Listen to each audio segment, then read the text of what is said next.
Welcome to our Animal Justice Academy Lunchtime Live. I'm Kimberly Carroll. I am the director of Animal Justice Academy, and our topic today is help get animal cruelty off social media with Nicola O'Brien, who is from the Social Media Animal Cruelty Coalition. And I just want to welcome you, Nicola, officially. You've been here, for our announcements, but hello, welcome. Hello, lovely to be here. I'm really pleased, excited to be talking about this issue because it sounds like from what you've said already, there is great awareness. I know we've got Colleen, one of our great volunteers, in regularly in your group. But yeah, this is a topic that we will all come across. It crosses so many different animal issues, different types of animal cruelty. And also it is something that people can take action on in quite an easy way once they know how. So hopefully, there'll be a lot to take away from today. Oh, I love that, Nicola. You just did my job for you. For me. You just introduced our talk, so it's perfect. But let me give folks just a little bit more background on you, okay? Because you're leading the charge here. So, folks, Nicola has had 20 years of campaigning, or after 20 years of having campaigning and fundraising on a wide range of animal protection issues, including zoos and circuses, fishing, wild animals, pets, and more. Nicola now leads the Social Media Animal Cruelty Coalition, also known as SMACC, which is part of Asia for Animals. Nicola's work focuses on bringing together animal NGOs and the general public to tackle animal cruelty content online, which has grown significantly in the recent years. So this includes extensive corporate engagement with social media platforms such as Meta and YouTube, alongside public awareness campaigning on how animal advocates can support meaningful change. Nicola previously worked as interim director of the UK animal rights NGO Freedom for Animals, and now sits on the board of trustees for a small animal rescue charity called Tiny Paws MCR. Is that how you say it? Yeah, so it's Tiny Paws Manchester, but that's the abbreviation that we use around Manchester. So it makes sense in that context. Okay, got it. I was like, I was, okay, what does MCR stand for? Well, so Nicola, you have a wealth of information, and you have now brought it to this particular part of animal advocacy. Can you, first of all, let's just talk about, animal cruelty on social media. It's nothing new, but I'm assuming, and just from anecdotal evidence, that it has been getting considerably worse. Can you just give us an idea of what the changing landscape of this issue has been? And can you give us any idea of numbers? Yeah, so we know that it's grown mostly through the fact that more and more animal advocacy campaigning organizations are coming across this content and getting a lot more reports from members of the public who are concerned about content that they found online.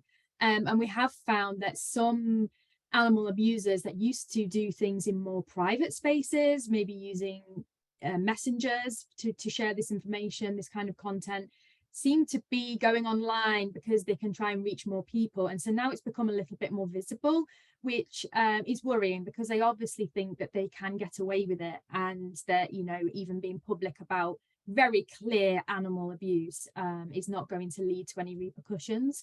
So we are seeing it becoming more and more forward in that public space.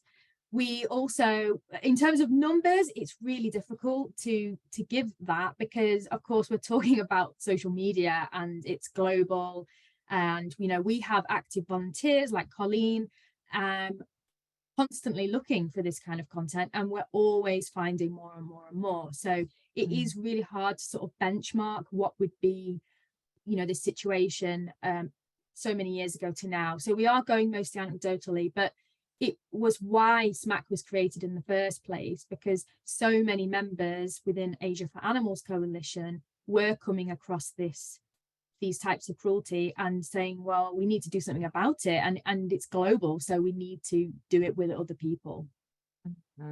Absolutely. So yeah, you probably don't have numbers, but are we talking like there's thousands of torture videos out there? So we cover such a wide range of content, but the study that we carried out in 2021 and we released a report about, which is on our website, was the first of its kind really to really get into this as a problem.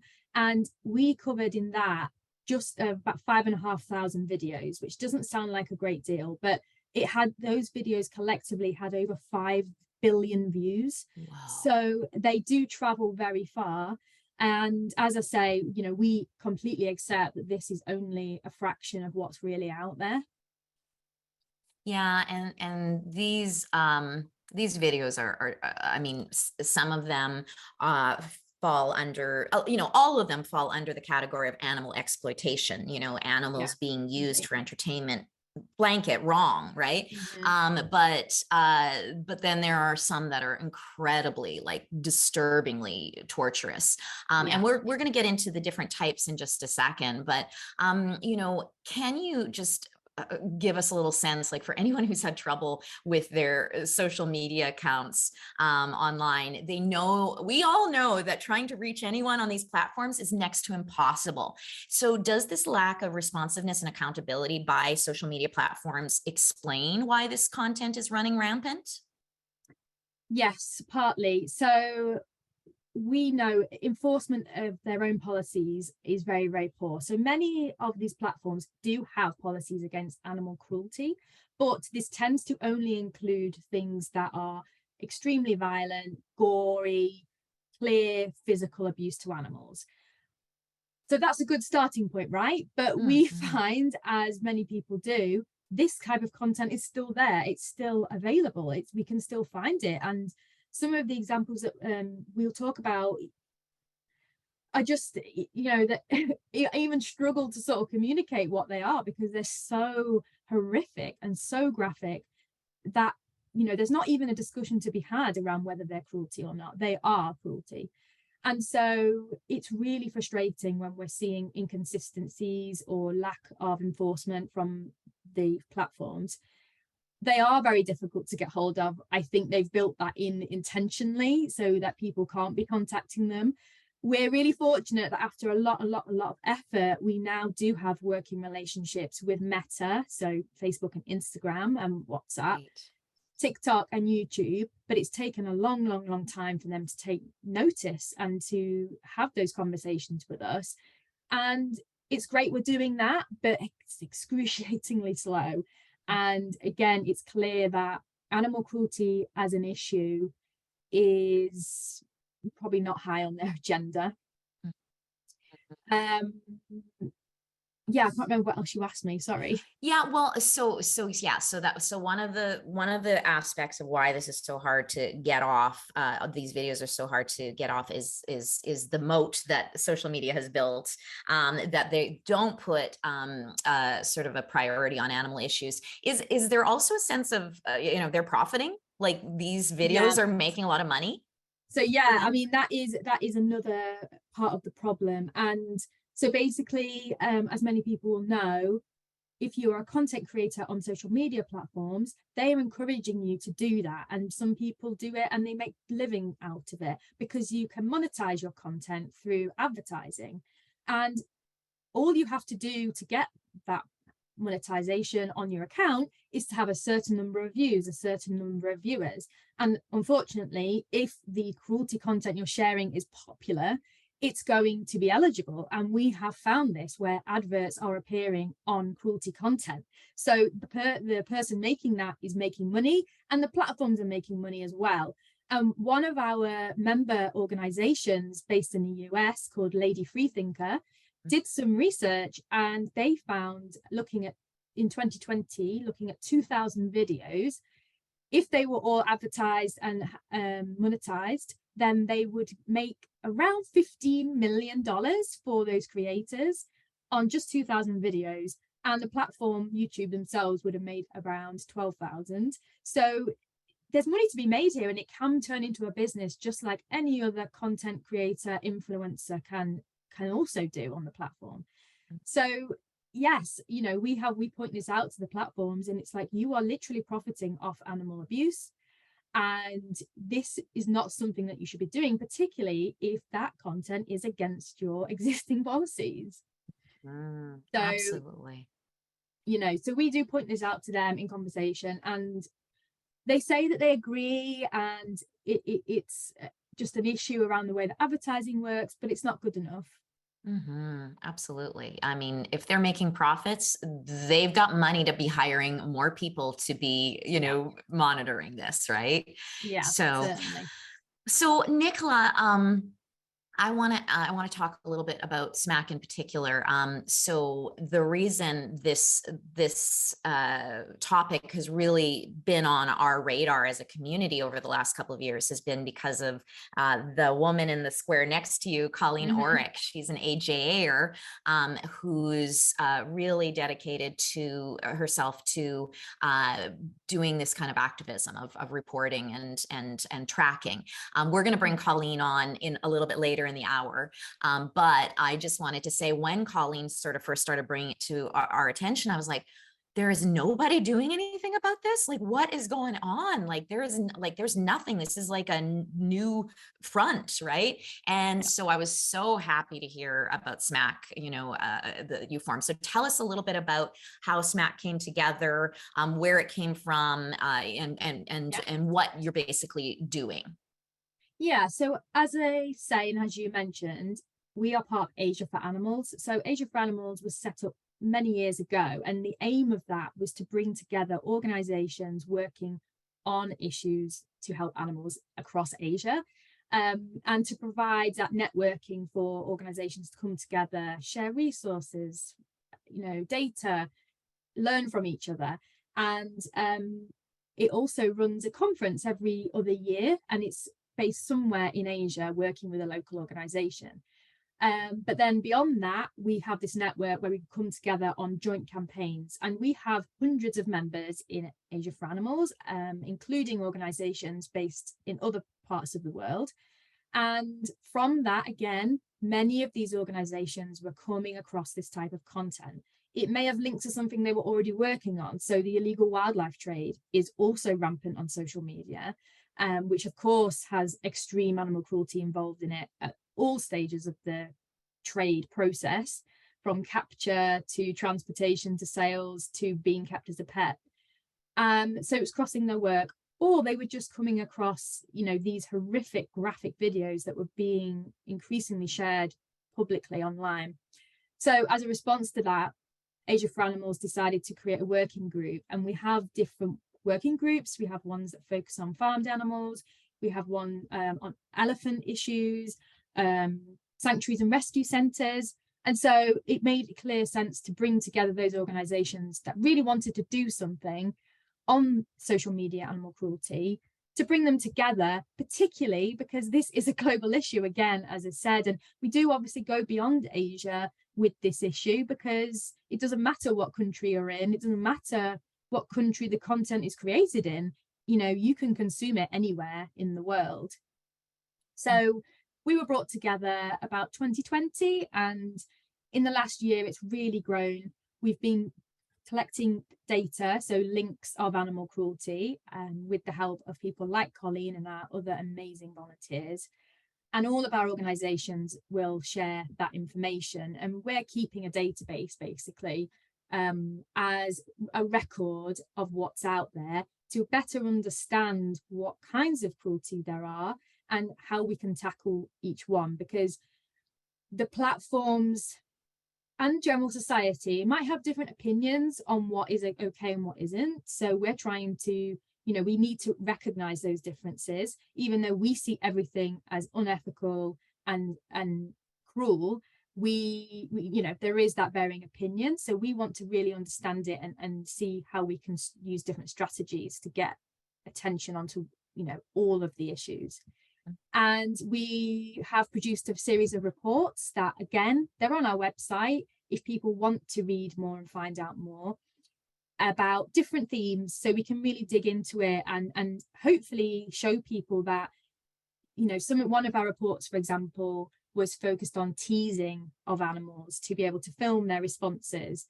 But people might think that's funny, that's lighthearted, but we wanted to really get into it and say, explain why it's not okay. You're causing animals to feel distress or fear or, feel under threat for your content. That's not okay. And we want to focus to be able to do that.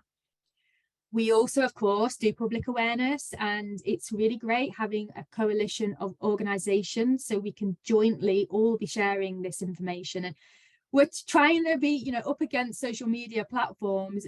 You know, we've got to try and use our collective reach and supporters and volunteers to really try and get out this message as far as we can. So, the story of animal advocacy in general, huh, Nicola? Well, exactly. Always up against the Goliaths. Yes. And I think also there was real strength in the fact we have a lot of different types of organizations. So we do have animal rights organizations, but we also do have more animal welfare organizations. But we all come together on this issue and we agree our position on everything. And again, that means we're reaching more people, maybe with slightly different views, but, you know, if we can all get on board with this issue, that's fantastic. And it strengthens who we can reach. And it also, if we're working on one theme of cruelty, such as wild animals as pets, if there is an expert organization who focuses on that, then great, they can bring that knowledge into our work and strengthen it. So yeah, and we meet many times a year. Me and a colleague, we are the main ones that have the conversations with the platforms, but we're there representing the voices of all these organizations, which again really helps the campaign, because when we're there talking with the platforms, it's not just us as one organization, it's all these organizations and the thousands, millions of supporters that they bring with them. Amazing. So Nicola, you know, there are, we talked about many animal abuse videos being really obvious, like cruelty, but many are not obvious, you know. Would you say there's a lot of well-meaning people that might be helping to proliferate these videos? Definitely, unfortunately. And, you know, I will admit, sometimes I've watched a video and at first you think it's something positive, and then maybe as the video goes you think, hang on, why is that happening? Why is this animal in this situation? So sometimes it can be difficult because, you know, especially when you're scrolling on Facebook and this video automatically plays at you, and if you're listed as an animal interested in animals, then, you know, you're targeted with this content. So lots of people do end up with it in front of them, and some people, yeah, they just don't know what they're seeing could be cruelty. And I think it's what we try to encourage is this position of like critical thinking, really, of, you know, what is going on in this video? What could possibly be going on beyond that minute video that I've watched? How has the animal got into that situation? And why are they being interacted with that way by a human being? You know, why are they in captivity, for example, if they're a wild animal? Why are they wearing clothes? Why are they being fed those particular foods? And just really questioning it, which, you know, I've had this where I've been sent videos by friends of cute, you know, animal videos, and then I'm just sort of feel as though I'm always the critical, you know, bit of a party pooper, you know, like going, well, yeah, but, you know, but that's what it takes, because, and I think that's what we do as advocates. We educate ourselves because we're always trying to look out for the animals. So we're always going to view the content with them in mind, and that's what it's all about. It's what is the experience for the animal in that content. And it can take some self-education, you know, which is why we do outreach, so that people can easily find that information and learn about what they're looking at. Yeah. And Melissa says, yes, I always feel like the party pooper. Oh my God, I got called a killjoy in the park the other day. because I was trying to stop their dog from killing a squirrel. Oh no, Yeah, exactly. yeah. So we have to be used to it. It's really hard when people's shame gets poked. They'll react in a myriad of not very nice ways. So we just have to keep that in mind. Okay, so we, you know, even us animal advocates, as you were saying, you know, we've been guilty of posting these things. So what we're going to do is we're going to get you to take us through a little rundown of what we should have our eyes open for. Okay, the types of videos that often have animal exploitation behind them. Okay, so I'm going to let you share your screen, and folks, while Nicola's setting up for that, she's chosen not too graphic of images, but if something is hard for you to see, you know, just avert your eyes. And sometimes it's incredibly hard to hear. So there's no shame in having to check out for a minute or whatever. But you know, just to know that, you know, I'd really try and keep in mind the mantra that, you know, what they experience in their bodies, we at least need to be able to experience with our eyes. So if you can, let's watch. All right, go, take it away, Nicola. Yeah, great. So yeah, I had the same message, but I haven't chosen the worst at all. But they're still unpleasant because, you know, we don't want animals treated badly. So I'm just going to, I don't know, can you see? Yeah. Yeah. See it really well. I'm just going to hide. I can just see everyone. And okay, so you can see. Yeah. So I wanted to start by what is animal cruelty, which might seem a bit basic for everyone in this talk, but we really make a big point of this because we want to have a definition that includes everything. So animal cruelty, you know, can be seen as quite a welfare word, you know, it's only focusing on cruelty, but we bring that out by looking at having this definition. So animal cruelty to us is a range of human behaviors performed intentionally or unintentionally that cause animals harm or suffering, which may be immediate or long-term, physical or psychological.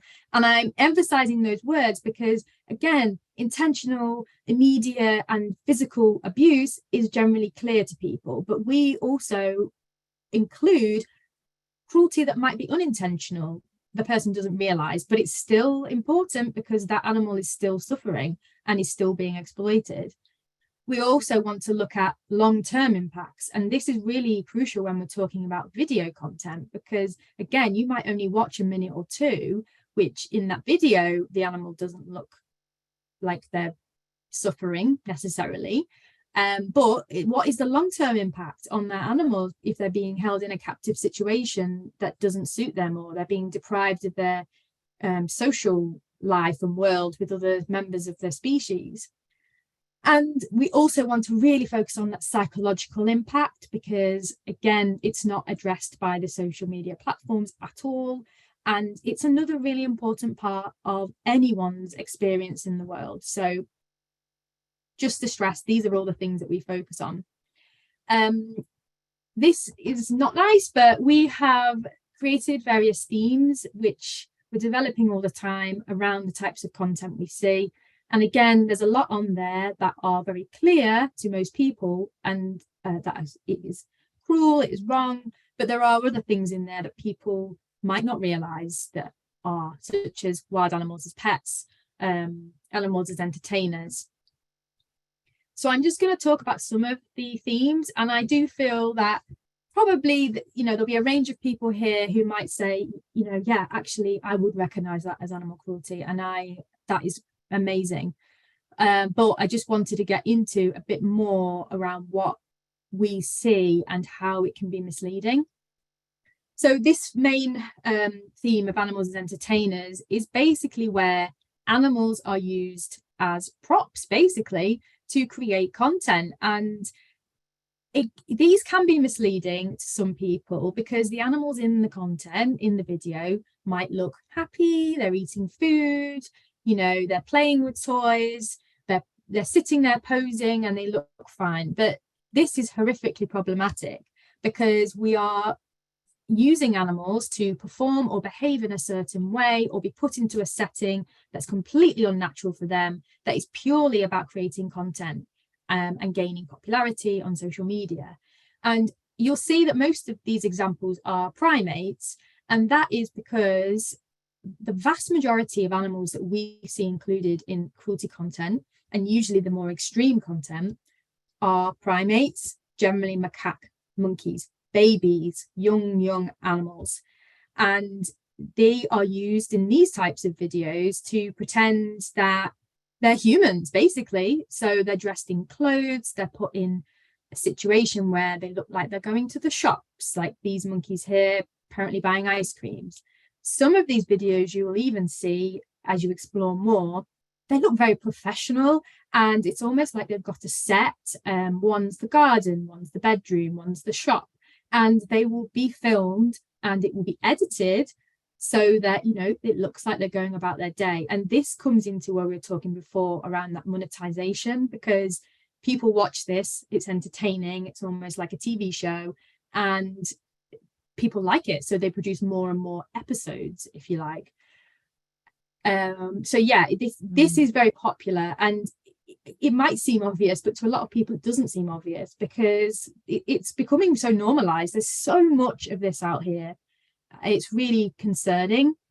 And we all know these are wild animals. Why are they in this situation? You know, these are the questions, as I said before, we need to keep asking ourselves. Why are they there? How did they get there? Why are they wearing clothes? You know, these animals don't need to wear clothes. In some of the videos, you can see that they're trying to take them off. They're uncomfortable, but their captors are keeping that going. They want that for the purposes of their content. And they're all babies, because they are going to latch on to their captors, their owners, for want of a better word, which is even more tragic, because then they're exploiting that relationship to make them create this content.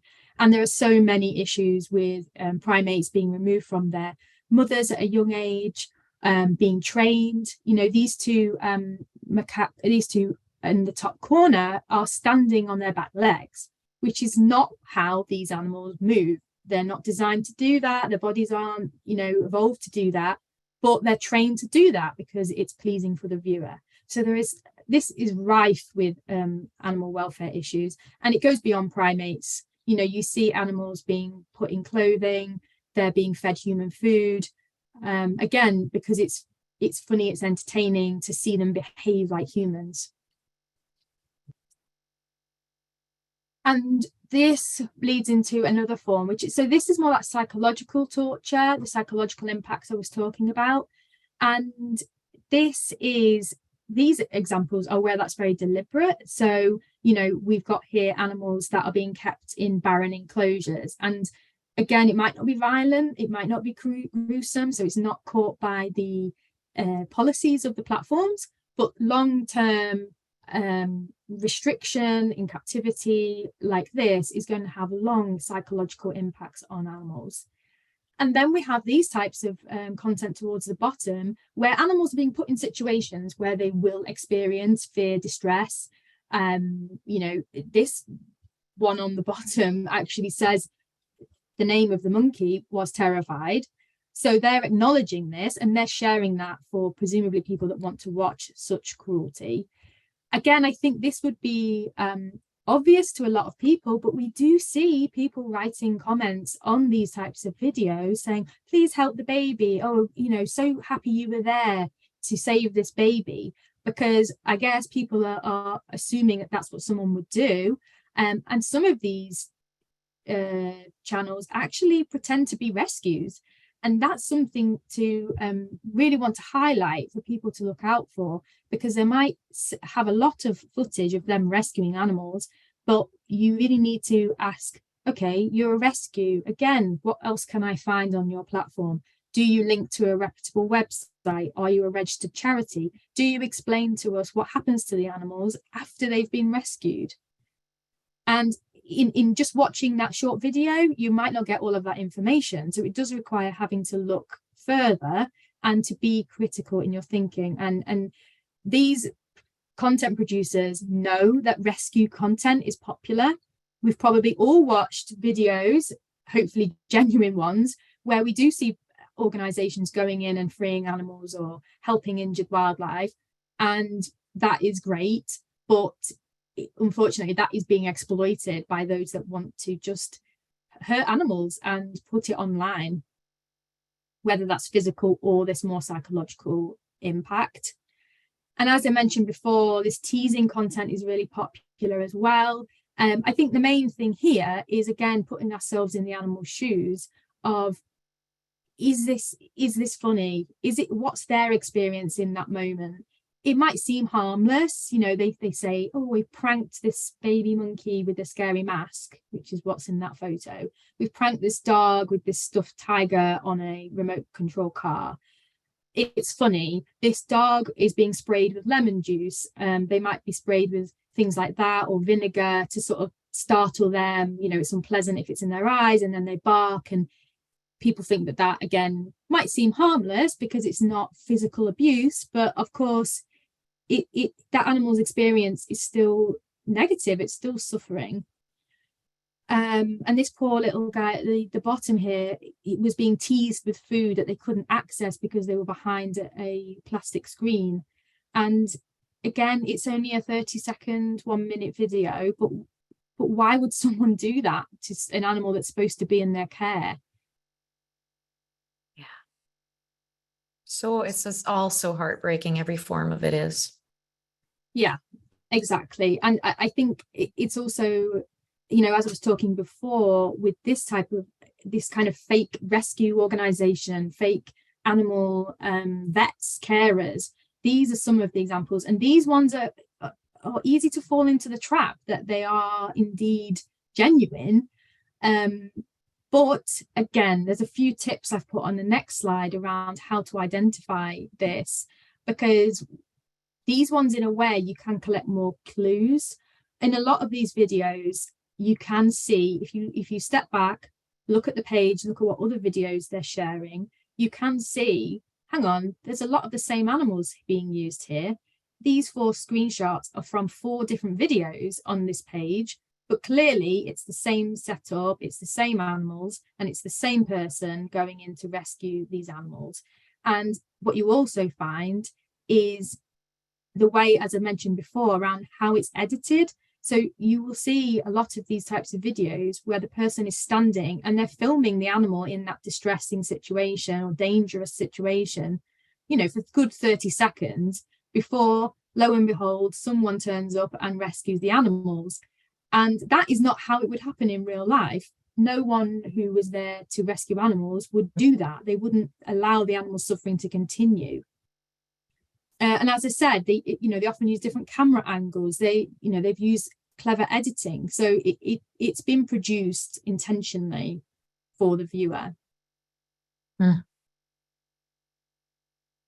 And then I think we come into one of the more difficult topics, is around wild animals as pets. And, you know, this might be something that would be good for discussion, because again, people have different views on what animals can be kept as pets.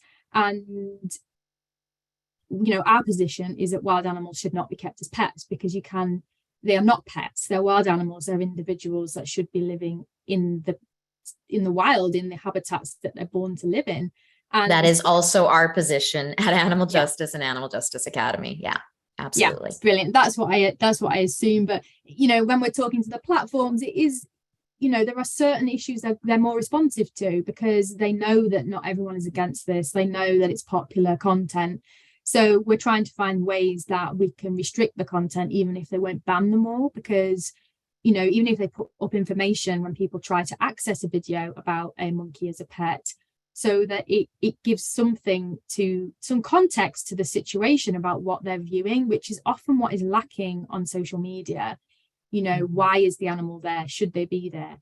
I mean, this picture of a lion, it's a whole video of this baby lion who is being, you know, this is a flashy sports car. It's completely a status symbol to have this animal as a pet.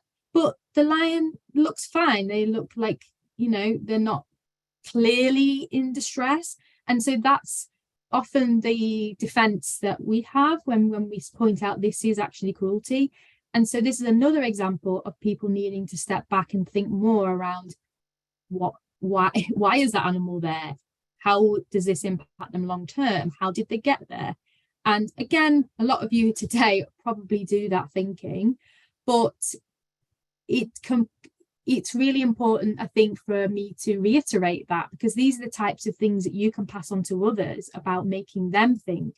Because, as I say, a lot of people will say violence is not acceptable to animals, but this they permit. And so it's really, again, about questioning, well, why is this different? Yeah, absolutely. So I did add here just some things we could ask ourselves, but I probably covered quite a few of them there, and we can certainly discuss more. But, you know, these questions here are on our website, and these ones are around the animal themselves. These are questions we can ask us when we're looking at ourselves. You know, are they wild? Are they being kept captive? Should they be captive? Are they having all their needs met? Which we agree for wild animals, that can't happen. But it's, again, just clues to look for. This one I really like, can the animal leave the situation safely? Because sometimes you might see, whether even if it's a dog or a cat, you know, being put into a situation where maybe they've got a silly costume on. And it's like, if they don't want that on, can they get out of it? Can they escape? Can they move to somewhere else? Do they have choices and freedom in that situation? Do they appear engaged in unnatural behaviours, which can often be a sign of long-term distress if, you know, they're behaving strangely, unnaturally, what you wouldn't recognise as normal for an animal of that type? And again, do they appear in multiple videos, which generally shows that they're being used as a prop for these content? And then some questions around the content creator themselves. And I have mentioned a lot of this, you know, how do we know they're actually animal rescuers?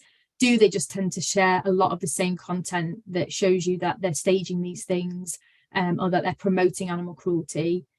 And is there more information about what happens afterwards? You know, what happens to the animals beyond the video, which is, as I keep stressing this, I know, but it is so important. It's the real challenge in dealing with this content, because the moderators at a social media company might only literally think about what's happening in that 30 seconds. And that is not, you know, that is only a fraction of that animal's life.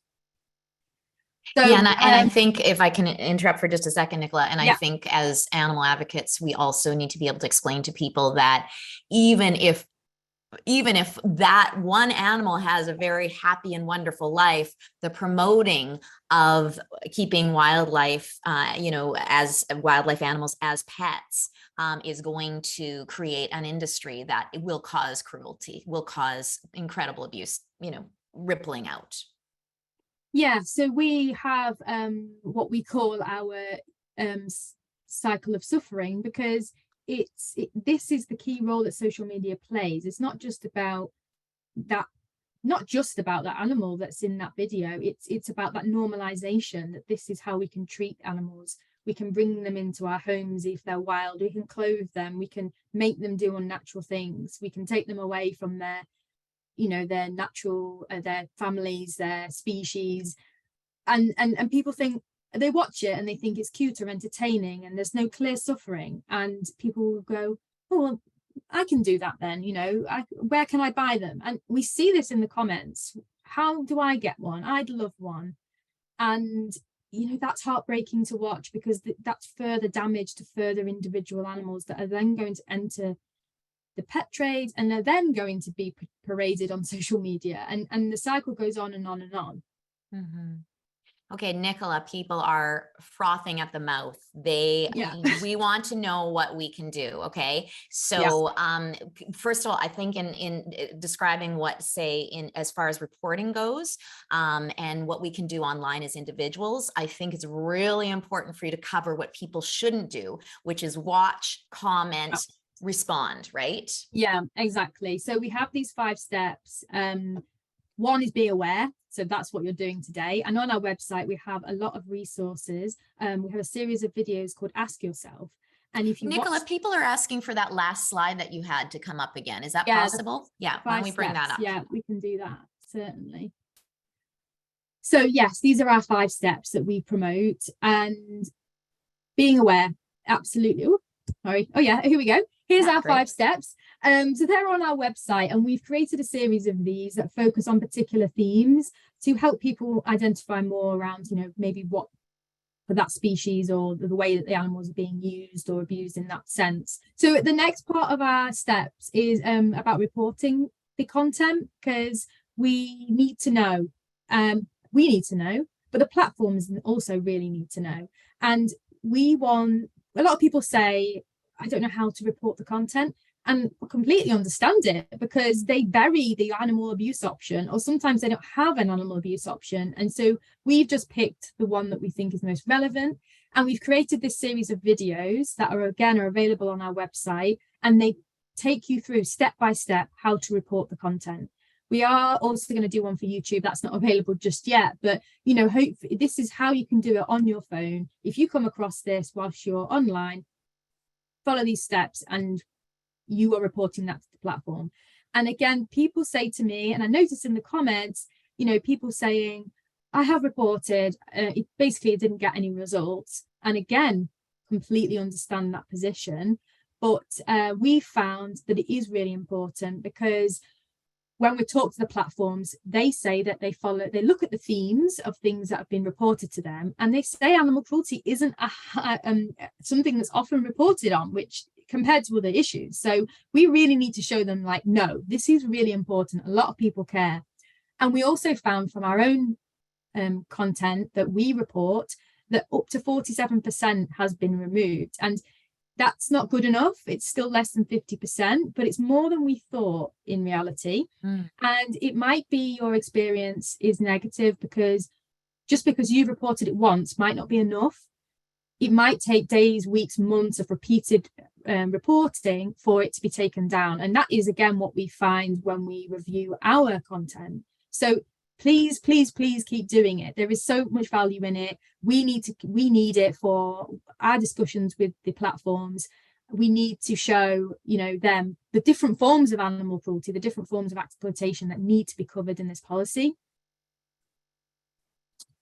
And this is the way how you can report it to us. So go onto our website. There's a really simple form. You put the URL and you can send it to us, and that will go into our database as well. And we use that in our reports. You can see a little snapshot here with how we categorize things. We take screenshots and we're monitoring them to see when they've been taken down. And we do have some direct escalation with the platforms as well. So where we can flag them further, and that leads to even more being taken down. And it helps the platforms learn as well. So, if we're providing them with lots of data, it's going into that process and that algorithm as well. So the other steps that I want to talk about separately really is around this thing of not what to do. So we've got here, do not watch. And obviously a lot of that can be tricky if you aren't sure what you're looking at, first of all. But as soon as you suspect that video is not okay, stop. And ideally, if you can, even before, try to make a judgment based on whatever you can see in the first thumbnail or the first 2 seconds, and look again at the comments. What are people saying? Look at the post, the wording that's been supplied, and maybe the page even. So these are the clues that we can get. And sometimes just looking at the status that goes with it can make you question it. What is this? Why, does it say this animal's clearly been rescued from this situation, and it's got a good backstory, and it links to a relevant organization? Or is it, is it questionable? Does it use language that is almost encouraging the cruelty that you see in the content, which we do see a lot of?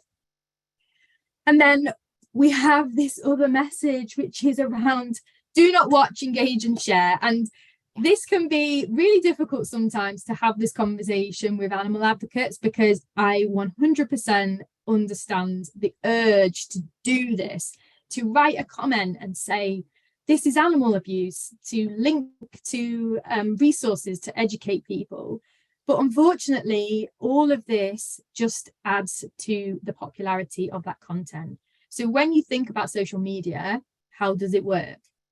People add a post, content, and it's they're wanting people to engage. We want the likes, we want the comments, and the algorithm on these platforms is looking for that. It doesn't distinguish whether those comments are negative or we've put an angry emoji instead of a thumbs up emoji. It just sees engagement. So every time we engage, it's increasing the popularity and it's being pushed more and more. And then especially if there is adverts and monetization on that video, you could be helping them to make money off this. So it is difficult not to do that. I completely appreciate it, but we know that it is detrimental. And what we should be doing as advocates is doing this reporting and teaching other people. And of course, anything else that we put out around, you know, actions we can do in targeting the platforms, then yeah, go mad with that, really promote all of that. But on the content itself is not the place to do it. Yeah. So you have to, everybody's got to keep in mind everything action you do around a video is going to boost the algorithms on it. You just have to remember that. That is how it's designed. And, you know, I've done it in the past. I completely understand why people do it. And it seems like a good place to do it. You might reach people, certainly, but the overall impact is negative. And it's not going, you know, it's just benefiting the content creator and getting that content in front of even more people, which is not what we want at all. Okay, so many questions, and Nicola, I'm hoping that you can give us a few extra minutes. Are you okay to stay with us for a little bit after totally after the hour? Okay, good, because we have lots of questions. Probably said a lot, but it is a big topic, and I am very passionate about it. It's a very big topic, and we've got some really excellent questions. But before we do that, I want to bring on Colleen as well. Can we spotlight Colleen as well, Kirsten, so that we can have Colleen, because Colleen is one of us, and she's been in the trenches on this for a long time. Yeah. And so, so Colleen, I would really, first of all, welcome, Colleen. It's so good to have you here. We get to talk a lot in the Facebook group, but I don't get to see your face very often, so it's wonderful. So Colleen, can you give just a sort of a little bit of a background on why this is an area that you've focused your activism time on, and what's it been like for you? Way back in the 1970s, I got a bachelor's degree in anthropology, and including looking at some primates. And I've been in love with them ever since, you know, apes and monkeys and things. So when I started seeing these videos on Facebook and YouTube, I was horrified. I remember one that I saw very early on, and it was a video of a little young chimpanzee in overalls leading a puppy across a water, some kind of like water feature, and he was stepping on stones. And one of my friends had posted it and said, "Oh, isn't this cute?" And I'm like, no, it's not cute. Chimps hate water. This chimpanzee is probably terrified, and the puppy's not looking too happy either. And so that, I think of, was a sort of seminal time for me. Anyways, I started seeing these videos on YouTube and Facebook, and found them disturbing, and I was reporting them back to YouTube and Facebook. And YouTube, I have to tell you, Facebook is worse than YouTube ever was. I used to be able to badger YouTube into taking stuff off. I spent 8 months reporting before I got one video taken down on Facebook. So that's sort of how I got into it. Just my love of primates, and then seeing disturbing videos that people thought were cute.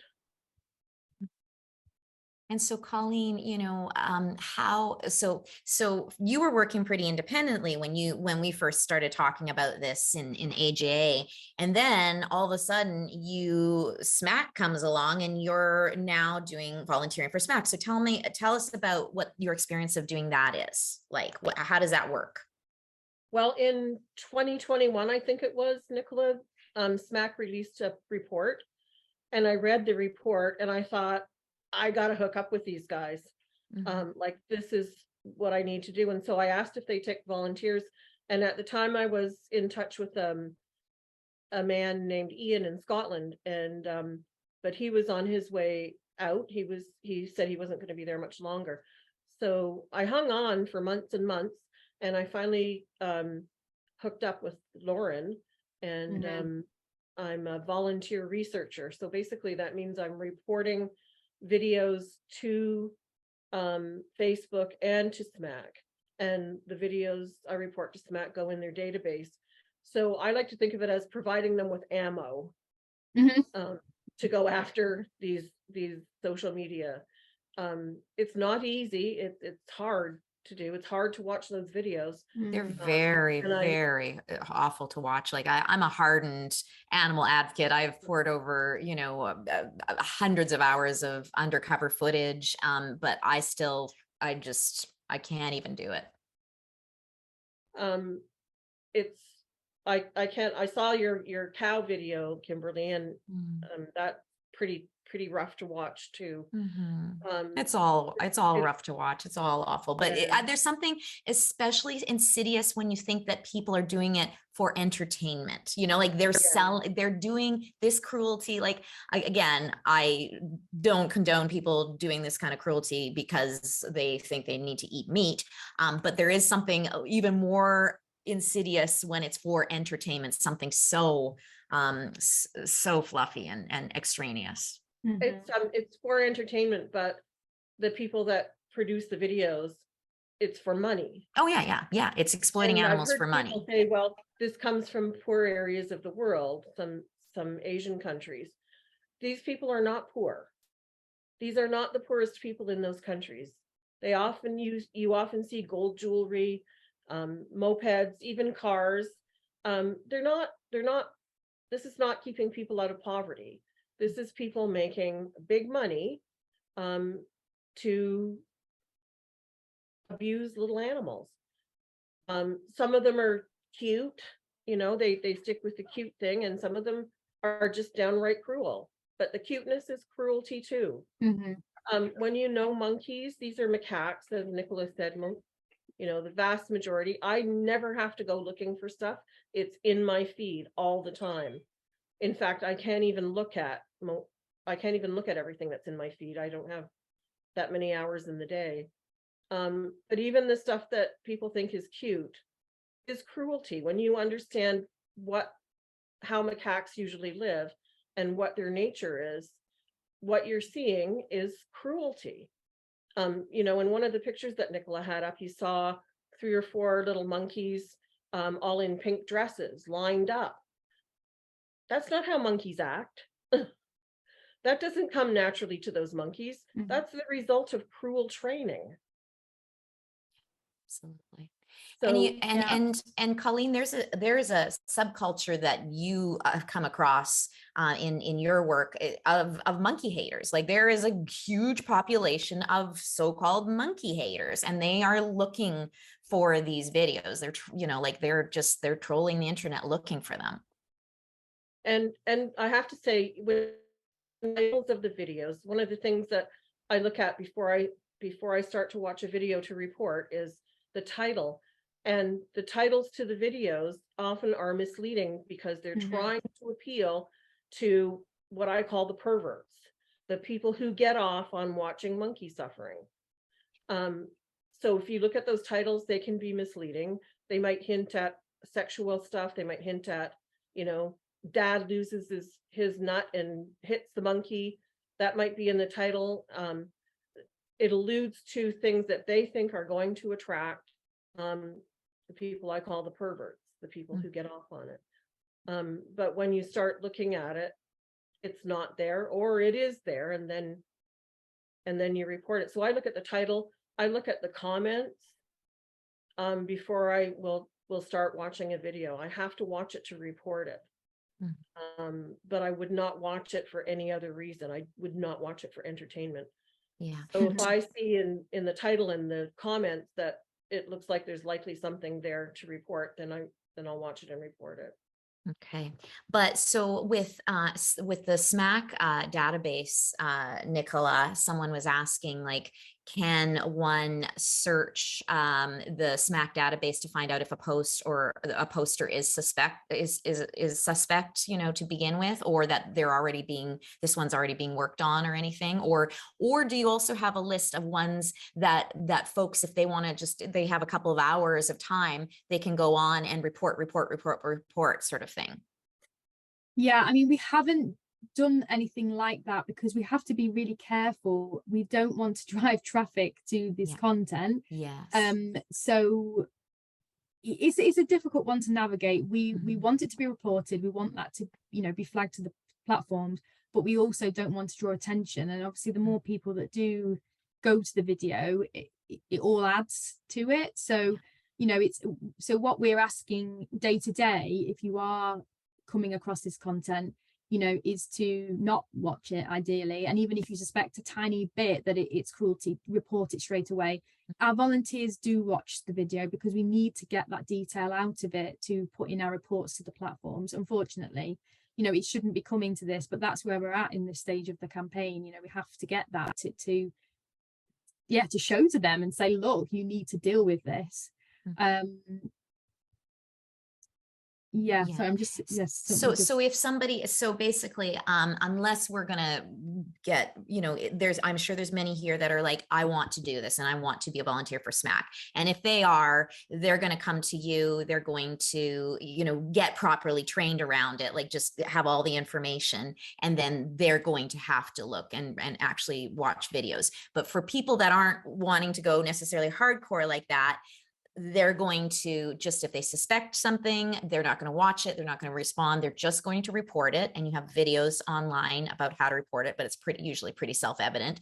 But the other thing that I think it's important for people to understand is that we also just need to be advocates out there with friends, family, and within our communities to say, you know, like, just be careful. These are, you know, like even just advertising this on my social media, like it's friends, you know, have you thought there's a cute, you know, rescue video? Well, just be careful. But also, you know, Cheryl, for example, said, I've tried gently commenting on social after seeing people with wild animals on TikTok. So in cases like that, where it's friends and family sharing a video, it's okay to comment on those. It's okay to engage with those, because that's an opportunity for people to, a learning opportunity, right? But we're talking about the ones that are the original posts. Those are the ones we don't want to engage with. Yeah, I mean, ideally, yeah, any of it, but because how popular it gets. But I guess if it's something local, like it's your family or your friends, you know, that's probably, it's only going to have a certain reach anyway. So that is a good opportunity, you know, and you can directly message them and you can maybe have this conversation in real life, depending on how comfortable you are with that. But that is great. It is about using that opportunity where you can, and using your own platforms to share. You know, we're still working on all this, but we want to create lots and lots of resources that activists can use to do this, you know, to really get that message out there, things that you can share on your own platforms, use your own followers. And I'm sure so many of you have your own animal rights groups, animal, you know, advocacy groups, and we still even need to get this out to them, you know, because again, well-meaning people might be sharing this content, or they are going on and commenting, or they're not even really aware of it. So, you know, the stuff that Colleen's talking about, the more extreme abuse, you can find it, you can see it there. And even that you have that knowledge that is out there, then when it comes to things in future around just targeting certain platforms around that, you know, you are ready, and lots of other people will be ready and can get behind that campaign. So, you know, it's still early days, and there's some, you know, there's things we're working on which will be more active for people to get involved, but these things at this stage are all really, really helpful. Amazing. Okay, I'm going to fire a bunch of questions at both of you. Okay. Because we have so many questions. All right, let's see. Leslie says, what about sending these idiots a private message telling them how disgusted we are? Does that help the algorithm? So people are asking whether it's at all worth reaching out to people who are the original posters of these kinds of videos. I mean, it can depend, I guess. If someone is intentionally torturing a monkey and filming it and putting it online, they're probably not going to care. particularly if they're being paid to do it, as we know is the case a lot of the time. But maybe if it was someone that shared something or was sharing regularly content that they found online that was, you know, animals in questionable situations, but they don't realize that, yeah, you could message them and have that talk with them. And there have been celebrity accounts who are animal advocates even, and have shared this kind of content. And, you know, we are trying to reach out to them and have that conversation so they can use their platform to speak out against it and to educate their followers. Okay, excellent. Now, some people are talking about, I'm sorry that I use the word idiots, because here in the AJ community, we actually we discourage name calling. So I do apologize. Somebody said we probably shouldn't be saying idiots, and I agree. So sometimes our blood boils and we lose our head. So my apologies for that. So Karen said, because people are talking about sort of capturing these videos, screenshotting them, downloading. Does downloading a video boost it in any way? I'm not sure actually, but I guess it's how you want to use it and why you want to do that, because we have a whole database of images. So if you need it to sort of represent to people around what kind of content's out there, we'd probably encourage that rather than having the videos, because we don't want people to see it. We also, you know, we're really careful when we do show images that we block any signs of the name of the page or the content creator, because we just don't, we want it hidden really. We don't want to put it out there. Absolutely. Shannon is asking, does payment happen only if the video is watched and commented on? Can we look at the comments without triggering them being paid or the algorithms? Yeah, my understanding is you can look at it, but it's the watching, because it counts the views or it counts the comment numbers or the engagement, you know, the likes or shares. So it's those are the key numbers that they use. Fabi's asked this twice, so really wants to know this. Have you considered the impact these reports have on real animal cruelty footage, the kind we want to use to expose animal exploitation for people to go vegan? Because unfortunately, the AI is not sophisticated enough to differentiate one over the other, and now legit animal rights content is being penalized too. So I know this is something that you folks have thought about. Yes, it's a good question, and it's something that we always say in our work and in our conversations, that there needs to be ways to have this distinction. We know that it is possible because, for example, in child abuse, it's way more regulated, probably still not good enough, but there is a lot more that the platforms do to remove child abuse content. But in something I was reading the other day on Facebook, for example, they have a brief explanation around, but those that are raising awareness, I mean, they wouldn't be sharing the images, but they are going to be using the language, you know, sharing it and potentially things that would trigger. And it probably does get picked up as well. It's difficult because it's technology that's developing all the time. But, you know, if it is happening that advocate content is being taken down, tell us about it and we can raise that with Facebook, because if that's the case, you know, why is that getting picked up but the horrific videos showing animal torture are not being? So, you know, definitely. Good to know, Nicola, because we have a whole list of animal justice videos that have been censored. So so we'll send those to you, because it would be great to have that. We can't post almost any of our investigations without getting censored.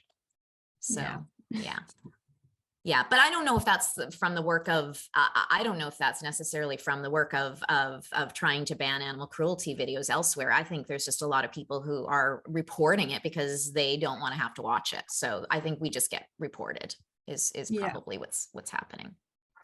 So for anybody who's worried about that, I mean, really, we have to push the platforms to get more sophisticated. They've learned to get sophisticated, like you said, in the area of child pornography. If there is a will, there is a way. Yeah, we know they have these technologies. It's just about their willingness to deploy them to help tackle this issue. And you know, so again, it's that awareness, you know, of more and more people seeing this as a problem, and the platforms being presented with that, which is, as I say, things that we hope to bring, to have more engaged ways that people can make a complaint or put pressure, because as we said near the beginning, at the moment it's really hard for someone to get the attention of a social media company. Absolutely. I could just add something. Yeah, please, Colleen. It's Facebook's policy that they don't censure videos that are made for the purpose of education. That's in their standard. Yeah. So that should exempt things like the cow video that you just put out. But I find that Facebook doesn't follow their own guidelines or standards anyway. I've sent them videos of monkeys actually being killed, and that doesn't violate their standard. The one I sent, I was up last night quite a while, because just as I was going to bed, a video popped up of a monkey being beaten by his abuser. And I'm not going to go into details. It was pretty awful. I reported it, and I'm fully expecting today to get a message from Facebook telling me that it doesn't violate their standard.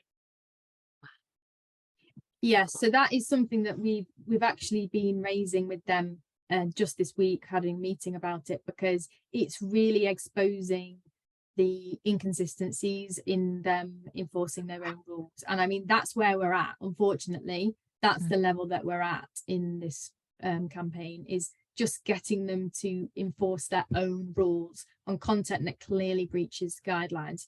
A lot of them on these messages will say, you know, sensitive content, distressing content, and they do have some exceptions where they do allow forms of animal abuse to remain on the platform, such as cultural reasons, ritual slaughter, hunting, for example. But that's problematic in itself, but that is not what this content is. This is clearly just horrific torture for the pleasure of people to watch. And, you know, these videos that Colleen's referring to are being shared and created by this community that want to see animals suffering. There is no doubt here around the intention. That's the ones I call the perverts, Nicola. They want to see the animal suffering. They get off on seeing animal suffering. For many months, I did these reports without realizing the sexual content that's in a lot of them, because you just don't think that way, right? If you're not perverted that way, you don't think that way. But once my eyes were opened, it's insidious. It's like everywhere. There's a lot of it. And I think it's too subtle for the content monitors at Facebook to pick up. Yeah. And I think they're getting wise to it as well, the creators. So as you know, they will use terminology like rescue, as I've said, but they kind of put posts as though they care about the animals. You know, they'll say, oh, poor monkey, poor baby monkey, you know, they get taken good care of here. But you know, when you actually see the video, it's not that. It's the opposite of that. And it's almost, and they almost know that they're being watched by people like us, and they call us Karens, and they will incite that in their comments, and they will talk about, you know, animal advocates reporting them.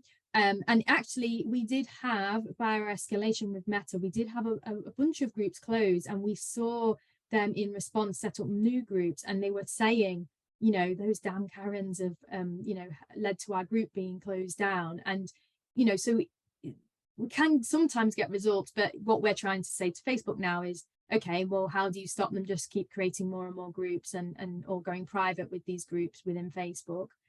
I did see someone had a question there about the impact of us, people like us, putting comments, and that it might not be that significant to go to the algorithm and influence that. But on these types of groups, there are loads of great animal advocates that have found this cruelty, and most of the comments are from animal advocates on a lot of these posts. So that is a significant amount of engagement, which again, it's the most horrific thing you could think of. So you want to do something, but you know, again, if you took away all those comments, that is a significant amount on these particular videos. Mm-hmm. A couple of other quick questions. Nikki is asking if you ever use geolocation to help locate perpetrators or to pin down the location of abuse. Yeah, so it's not an area that SMACC has taken on as us as the coalition. Our role has been to bring the organisation together, identify the strategies, have those conversations with the platforms. But we do have some members who locally, they are tackling this issue, and they have been for a long time. You know, there might be a rescue centre that takes in animals, they might be investigating the perpetrators, and they have a lot of challenges because the social media platforms won't share information, and there are certain things that they will share information on, like IP addresses and other identifying information, but it's generally crimes that affect humans. You know, drugs, hate crimes, other things like this, but animal cruelty is not included. So that's another element of our discussion with them. You know, this is just as important, and that information is needed, and they have it. And that's another thing that they could do to help stop this abuse. There is lots of discussion about what else we could do in terms of trying to, on the ground, tackle the issue. But it's you know, there have been some of our members who have done investigations, and it has led to prosecutions. But then you need someone present in that area that's going to keep that going. Yeah. And it's a lot. But you know, yeah, and a lot of these places that where videos are coming out of, I mean, they are kind of the Wild West legally to begin with, so it can be very, very tough, you know, in these low income countries where they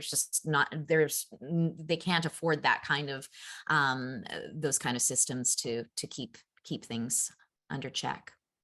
Yeah, and also it can be quite complicated. Again, Lady Freethinker and another member, Action for Primates, have found evidence that people in the US are paying people in countries like Cambodia, Indonesia, where these monkeys are, Wow. to abuse them. So it's, you know, it's a multi country issue that has a lot of very complicated law enforcement. Doesn't mean it's not possible. You know, this is definitely something that is increasingly being looked into, but it's a big thing to do. Well, so there's still a million questions we could ask, but you know what, the SMACC website, folks, is just so rich with information. So please, if this is of interest to you, get on over there. Kirsten will put the link once again in the chat, and really yes, and really make sure that you're getting over there and finding how you can engage. The last thing I really want to ask, though, to both of you is, this is really emotionally heavy work to do. If you're volunteering, I mean, Nicola, you're working in it 24/7. Colleen is watching video after video. And for anybody who is wanting to, you know, help in this regard, or even just people here today that are like, I hate humanity. You know, what are some of the things that you do to be able to help yourself from, you know, keep your mental health, to keep your wellness? Nicola, let's start with you. It's something that I have had to learn over time, and I still probably don't do perfectly. But in terms of this content, you just have to know on that day what you can handle. So, you know, if you're already having a stressful day or feeling down or whatever, or you notice that coming on, you know, I've got to really say to myself, okay, I'm not going to look at that video today. You know, it's not essential in this moment, then I won't do it. And I am very fortunate. I think this is important for everybody, to have people around you in your team or your group, or maybe even friends and family, who, you know, they will be there for you and you can talk to them. And it has been really great in our team to be able to say that to my colleagues, like, you know, I've spent X days doing this now. It's too upsetting. You can't not feel, there are times when you can watch the content and in that moment you can deal with it fine, but then another day you'll look again and it's like your brain today is like, no, that's not, this isn't going to happen, and you have to try and listen to that.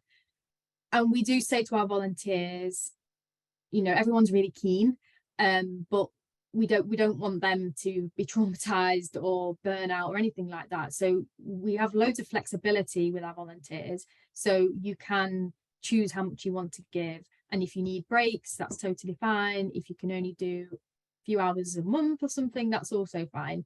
It all helps, and we completely acknowledge that it's really heavy stuff to have to look at.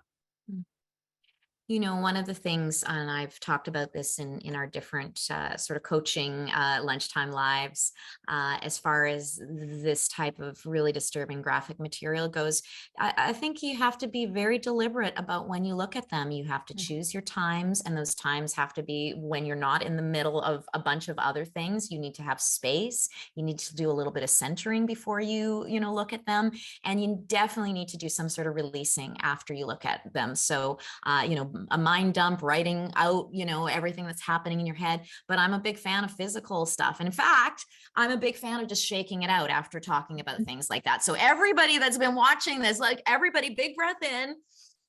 And let's just do a shake out, just shaking out the body a little bit, just to release some of that tension that the emotionality of this really sort of takes over the body. Okay, this emotionality, takes up residence in your body. And if you're not really being aware of that, you're going to keep holding on to that. Colleen, what has been a saving grace for you? I know you struggle. I know it's hard. I know that your family has tried to talk you out of doing this work because they're worried about you in the past. So what helps you? Oh, just 1 second. You're muted, darling. You just need to unmute. Okay. There you go. We got you.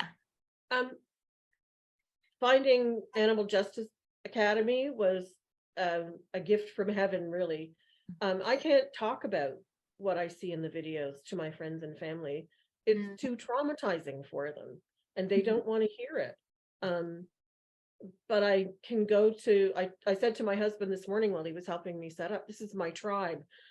I can come to AJA and I don't have to say a lot, and I know people get it because you've been there. It might not be monkeys, it might be cows, it might be pigs, it might be, bears or dogs or any other kind of animal, but I know that you know what this is like. And so that's been helpful. And also SMACC, I mean, I can do something constructive that helps solve this problem by doing the reports to SMACC. And SMACC is very respectful of their volunteers and very supportive of the volunteers. So I'm just blessed to have both of these organizations. That's what helps me get through. I also have art every Thursday evening with my grandson. That's lots of fun. It takes my mind off everything. Yeah. It's important for us to have joy and to have rest as animal advocates, folks. We are going up against some horrific things in our work, and it's really important to feed ourselves or we burn out, and we're no good to any animal. Okay. So that's a really important thing to remember. So one of the things that I also do, Kimberly, is I'm a retired college teacher, and I teach English as a second language. And this area that I live in, we have a really active group of volunteers sponsoring Syrian refugees to come to Canada. So I've taught English with them, and it's just like the total opposite of watching monkey videos. It's very uplifting to be with people. It's amazing how people help and volunteer to do things to help these families get settled in Canada. So it's like, very positive and uplifting to be doing this work. I absolutely, my latest family has 9 kids, and I'm absolutely in love with these 9 kids. They are wonderful, adorable, and they're learning English very well. Wonderful. Yeah, it's important after sort of talking about people who are engaged in some of the worst, behavior that one can imagine, abusing animals in this way. It's really important to remember, as Mr. Rogers' mom, I think it was, said, look for the helpers. Like when you are feeling very distraught with the world and the state of the world, look for the helpers. And I'm looking at Nicola, I'm looking at Colleen, I'm looking at all of you here, AJAers. You really help give me faith to keep on going. So Nicola and Colleen, you have graced us with far more time than I asked for in the first place, but this is just such an important topic and such a new one for us. We don't have a module in AJA about it, but now we do. So I just want to, one more time, the SMACC website for folks to check out, lots of other resources. Folks, just, a little word with AJA. If you find these lunchtime lives, the panels, the group, the resources helpful, you can always do a little donation to us. There's a little link that Kirsten will put in. It just, helps put the priority on AJA as an arm of animal justice, makes, animal justice recognize that this is an important piece, and we really appreciate it. It goes towards all of this work that we do here in AJA and for the animals. And Nicola, is there any other way that we can support your work at SMACC? Any parting words around that? I think follow along the journey with us, because we are a really young organization, and as you say, it's quite a new area of animal campaigning, which does touch on so many different issues, but it's it's a very different approach to it. So we go on the website, there's a lot of things on there, but there's a lot more to come. So we'd really love thoughts and suggestions around resources that you could use to help with this. And we are going to do a webinar later in the year. I think it's in June. So follow us on social media, or, to our Facebook page. I can put a link probably. We're on Instagram and Twitter, to see new opportunities. I often feel like what we're asking people to do doesn't sound like a lot, but it really does help with where we're at the moment. It's really essential because, we couldn't do all the research ourselves. We couldn't do all the reporting ourselves. But there will be other things that we're going to do as this grows and this develops. And, you'll all be pioneers in this, in raising that awareness and helping in this way, because we want to be the force that works on this and brings in organizations and people like you to tackle it, because we have to. It's so big, so many issues again, but this is so big. Yeah, it is. And you're right. It's pioneer. Like I said, it's a new front. So it is pioneer sort of work that we're doing. Kirsten, can you bring us back onto gallery view so that our guests can see the gang? So Nicola and Colleen, just go and make sure you're on gallery view so that you can see everybody, because there's a big thank you coming your way. AJers, can we give a big thank you to Nicola and Colleen?